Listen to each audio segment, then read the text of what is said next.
Oke, berikutnya ini adalah ilustrasi perbedaan grup and team. Ya, di sini grup and team ya, grup formal, informal, kemudian di dalamnya ini ada bentuk tim-tim lebih kecil lagi. Informal and formal group. Jadi kalau formal group itu dibangun secara resmi oleh manajer untuk mencapai tujuan organisasi. Jadi organisasi memilih siapa manajernya, kemudian dia diangkat menjadi manajer atas grup tertentu. Nah, itu formal group.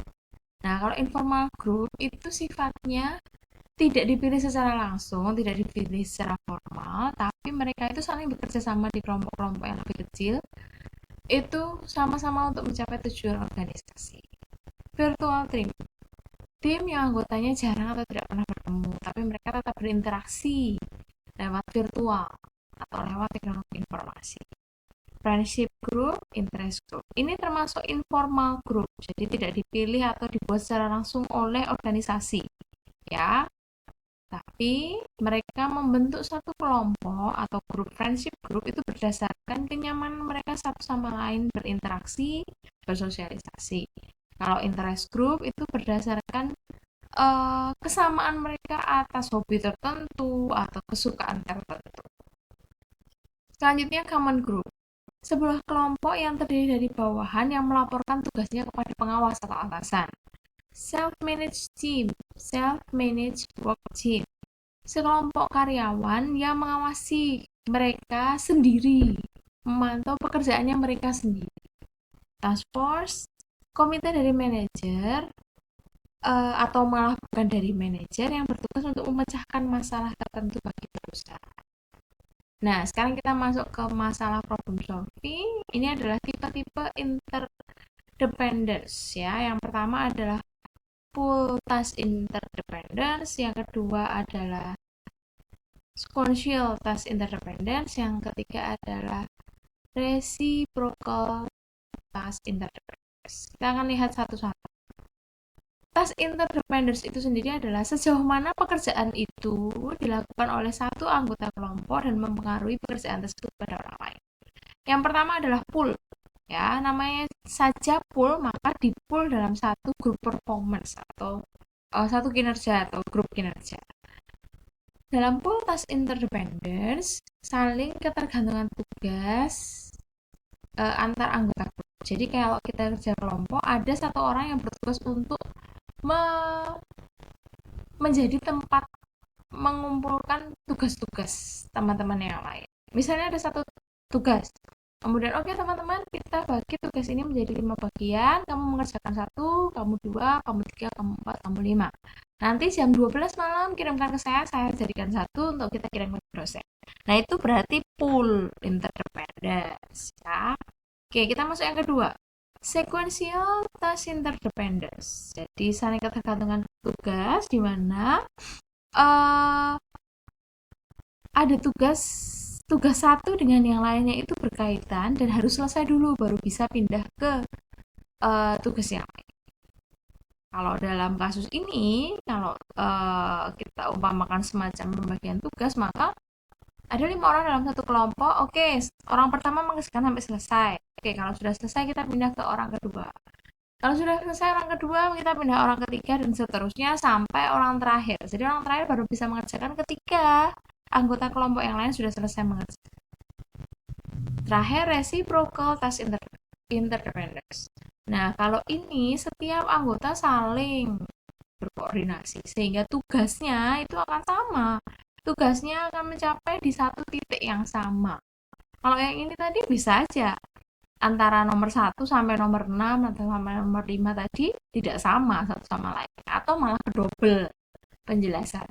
Kalau ini karena kita saling berkoordinasi setiap saat, maka grup performance-nya akan sama-sama dicapai sesuai dengan harapan.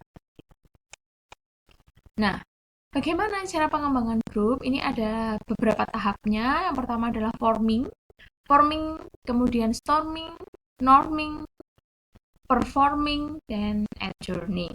Ya, yang pertama adalah forming. Jadi pada tahap pertama ini, pada saat pertama kali grup dibentuk. Nah, di sini kita saling mengenal satu sama lain, saling menunjukkan perilaku kita satu sama lain. Kemudian tahapan berikutnya adalah storming. Nah, di tahapan kedua ini, karena kita sudah saling mengenal satu sama lain, kadang terjadi konflik atau ketidakcocokan. Tahapan berikutnya adalah norming. Nah, justru ketidakcocokan itu kadang-kadang membuat ikatan yang lebih intens atau lebih erat satu sama lainnya. Lalu yang berikutnya adalah performing, itu di mana manajer itu uh, ditantang untuk melakukan tindakan yang nyata untuk menjamin kelompok ini saling memberikan kontribusi yang efektif satu sama lain. Dan terakhir adalah adjourning atau pembubaran, di mana tidak semua kelompok itu akan mengalami adjourning. Nah, social loving itu adalah rasa bermalas-malasan secara sosial. Nah, itu menjadi sesuatu yang sangat negatif. Artinya begini, ketika dalam satu kelompok ada satu orang yang malas, itu akan menjadi efek negatif bagi yang lainnya. Lebih gampang kita terpengaruh sesuatu yang negatif daripada kita terpengaruh sesuatu yang positif.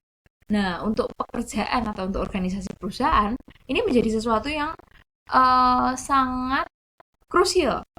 Maka kita sebagai manajer, karena sudah tahu efek dari social loving atau efek malas-malasan yang buruk ini, maka kita harus melakukan sesuatu.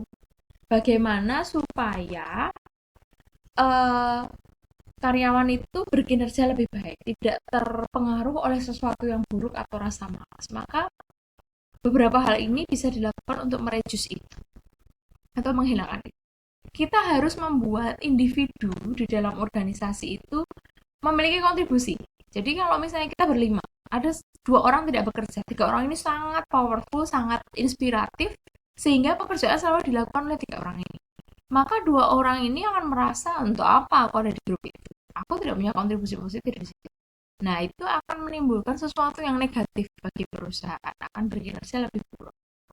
Kemudian berikutnya, membuat individu itu merasa kontribusinya positif buat perusahaan.